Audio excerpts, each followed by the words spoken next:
نہیں، میرا ماننا یہ ہے کہ جو آج یونائٹڈ اسٹیٹس نے جو بامبنگ کی ہے وہ انٹرنیشنل لا کا وائلیشن ہے، وہ یونائٹڈ نیشنز کے چارٹر کا وائلیشن ہے، این پی ٹی کا وائلیشن ہے، اور خود یونائٹڈ اسٹیٹس کا جو ان کا سمویدھان ہے یو ایس کا کہ بغیر کانگریشنل پرمیشن کے وہ جنگ نہیں کر سکتے بامبنگ، انہوں نے اس کا وائلیشن کیا۔ اور انہی کا انٹیلیجنس ڈپارٹمنٹ، یو ایس کا انٹیلیجنس ڈپارٹمنٹ نے کہا کہ ایران تو نیوکلیئر وار ہیڈ ویپنز کے قریب نہیں تھا۔ تلسی گبارڈ کا سٹیٹمنٹ ہے۔ یہ صرف ایک فساد کریٹ کیا گیا۔ مقصد ایک ہی ہے کہ اسرائیل جو بنجامن نیتنیاہو جو فلسطینیوں کا ایک خصاب بن چکا ہے، بچر بن چکا ہے، جو جنوسائیڈ ہو رہا ہے، ایتھنک کلینسنگ ہو رہا ہے، اس کو کور اپ کرنے کے لیے کیا گیا۔ پھر 55,000 لوگ مارے گئے، ابھی مر رہے ہیں وہاں پر، آپ اس کی بات نہیں کرتے۔ تو یہ بامبنگ سے اگر یو ایس یہ سمجھ رہا ہے کہ ڈیٹرنس ہوگا، نہیں ہوگا۔ آپ دیکھنا آئندہ 5-10 سال میں ایران 90% انریچمنٹ کرے گا۔ آپ اس بات کو دیکھ لینا کہ اس علاقے میں جتنے مسلم عرب کنٹریز ہیں وہ اب یہ طے کریں گے کہ بھئی ہمارا کو اگر ڈیٹرنس چاہیے اسرائیل سے تو ہم کو بھی اب وہی کرنا پڑے گا۔ وہ بھی کریں گے، نیوکلیئر بامز بنائیں گے، نیوکلیئر وارہیڈز بنائیں گے۔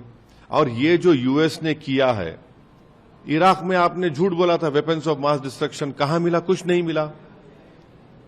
آپ نے لیبیا میں غدافی کو ہٹایا، یہ کچھ الزام لگا کر کیمیکل ویپن، کیا ہوا؟ کچھ نہیں نکلا۔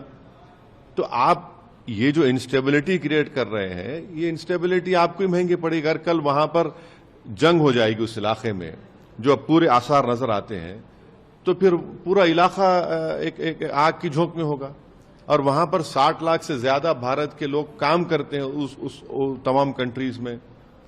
ہمارے انڈین کمپنیز کا انویسٹمنٹ ہے ان کنٹریز میں، ایک بہت بڑا فارن ایکسچینج ہم کو وہاں سے آتا ہے۔ اور ایک بات یاد رکھیے، جو گلف کنٹریز میں جو بھارت کے ناگرک کام کرتے ہیں انکم ٹیکس نہیں دیتے، وہ نارتھ امریکہ میں انکم ٹیکس دیتے ہیں، یہاں پر ہم کو آتا ہے، تو پھر کتنا بڑا نقصان ہوگا سب کا۔ تو یہ بات ہم کو سمجھنے کی ضرورت ہے۔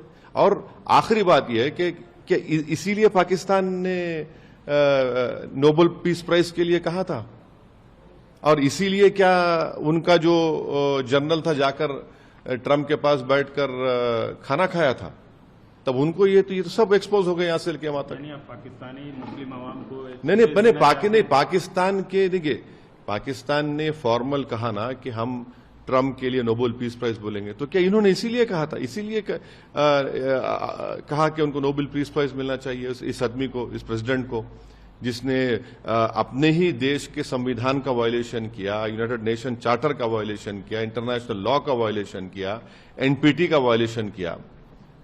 تو کیا اسی لیے پاکستان پریزیڈنٹ ٹرمپ کو نوبل پیس پرائز کے لیے ریکمینڈ کیا تھا کیا؟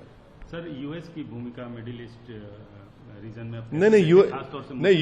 نہیں، یو ایس آنرس بروکر کبھی نہیں تھا، چاہے عراق ہو، چاہے لیبیا ہو، چاہے فلسطین ہو۔ اور یہ جو غزہ میں جنوسائیڈ ہو رہا ہے، جو ایتھنک کلینسنگ ہو رہی ہے ایک ریسسٹ اسٹیٹ کی طرف سے، اس پہ تو یو ایس بالکل خاموش بیٹھا ہوا ہے۔